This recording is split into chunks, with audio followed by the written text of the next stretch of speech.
Hey guys, this is Miltronic here. I want to make this video short and sweet as I can possibly can without explaining too much. So yeah, I've wanted to make this video because I've had some requests on another YouTube channel that want me to do a video on this. So yeah, so right here, I've modified this as a visualizer.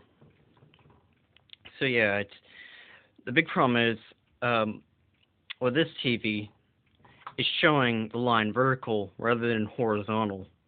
So I could simply like turn the coil and manage to get the line to horizontal, which I actually did once on another TV. It's actually upstairs, so I'm gonna have to make this short. So yeah, right now I'm getting this really cool the dash line rather than a solid line. I guess I'm gonna have to tune this TV and maybe accomplish this, or usually it happens. I like I like when it's doing right now because it's not like a solid line. It's just like a dash line.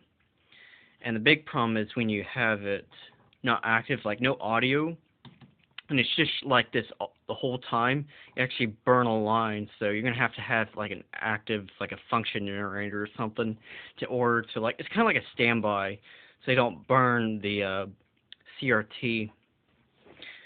And this is just an amplifier.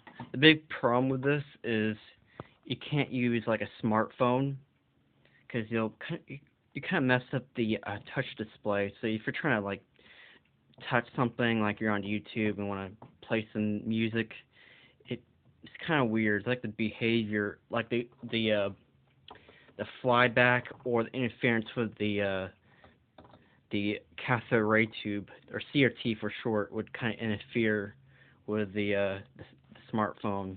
So yeah, I'm gonna have to use an amplifier. Unless you could figure out how to avoid that problem. But usually it's better just to use an amp, just to make things easier. This right here can be any audio source, like this Korg Monotron Duo. So yeah, alright.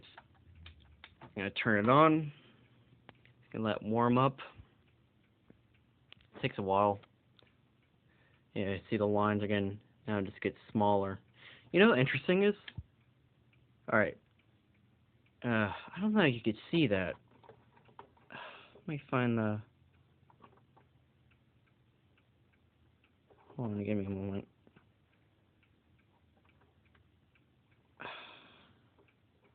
There we go. Huh. Watch this if I turn on the amplifier. There we go. Huh, that's cool. I like what it's doing. Alright. I'm gonna turn it on. And the big problem is something's wrong with my Korg Monotron Duo. It's like the audio, I plugged it in here. It's not supposed to make audio when it's plugged, when the jack is plugged in. It have the volume all the way up, and it's doing this. Actually, that looks kind of interesting. When I turn it off, it's solid straight. When I do that, it's just kind of curved. It's kind of doing this. I'm gonna turn it on, which I already did, and get these weird waveforms. The one's up to a little too high. Yeah, you can kind of hear it.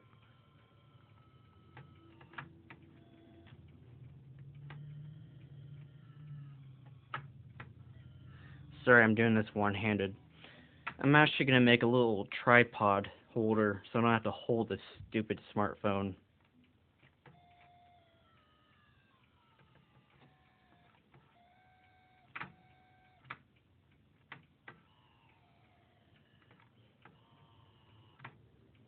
See if I could tune it.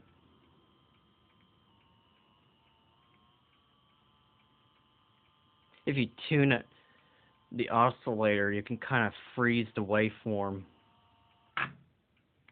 I'm doing this one-handed. It's so difficult.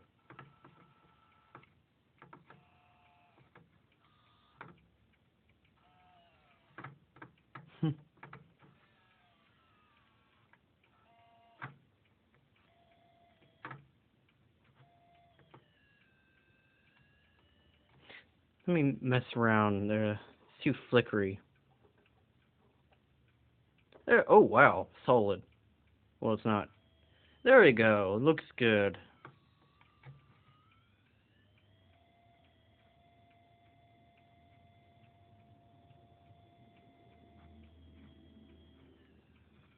Yeah, you can get some pretty interesting waveforms if you tune the back of the TV. Kind of change the. Let me see. It's kind of dark. Well, simply by changing the vertical hold and the brightness, you can get some pretty interesting effects with the display. Now it looks like I'm getting a solid line, but when I add audio, you can still see the dashes. That's kind of cool. Sometimes if you mess around like these little trimmer pots and kind of tune it, you can probably get some interesting effects. In fact, I actually have, let me see, I have 4 modified TVs. This right here is a yeah, a little guy right here. This was from a camcorder, one of those camcorders with a CRT inside the scope, inside the scope. Was managed to get this to work like an oscilloscope too, or visualizer. So yeah, I have a on-off switch. It's not pretty to look at, but it's just a holding place so I can hold the circuit board and maybe add a amplifier and some power. Because there's a way you can actually turn this into a monitor if you reverse engineer the one of the camcorder scopes, those really old ones.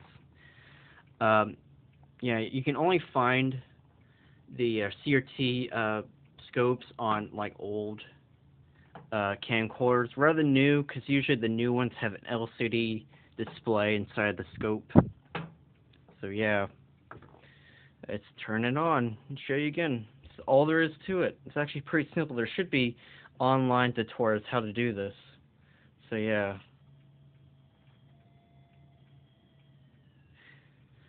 Yeah, there's something not right. There we go. Oh, never mind, doesn't work. Huh, I need to clean the jack. Maybe it's dirty.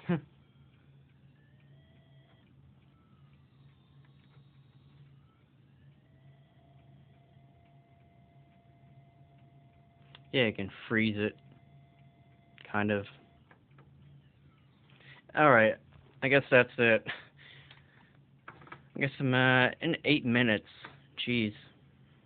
So yeah, I need to keep this short. So anyways, that's how you yeah, that's how you get some cool effects on the, the display. Sorry, I get tongue twisted. I don't want. That's a big reason why I don't talk in my videos. I get tongue twisted. So yeah, and yeah, it's actually a pretty simple hack.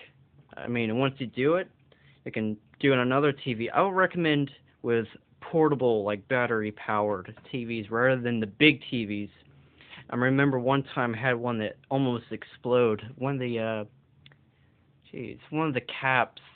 I remember actually seeing the caps expanding. So yeah, it was kind of scary. That was way back. I was like a freak with circuit bending things, but now it's best to do it with battery operated.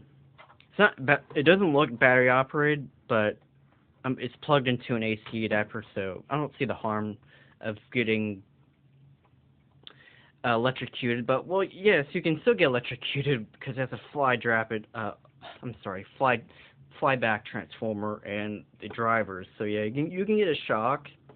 But as long as you don't touch the circuit board and mess around with the flyback, you should be okay. So yeah. Well, thank you for watching. Bye.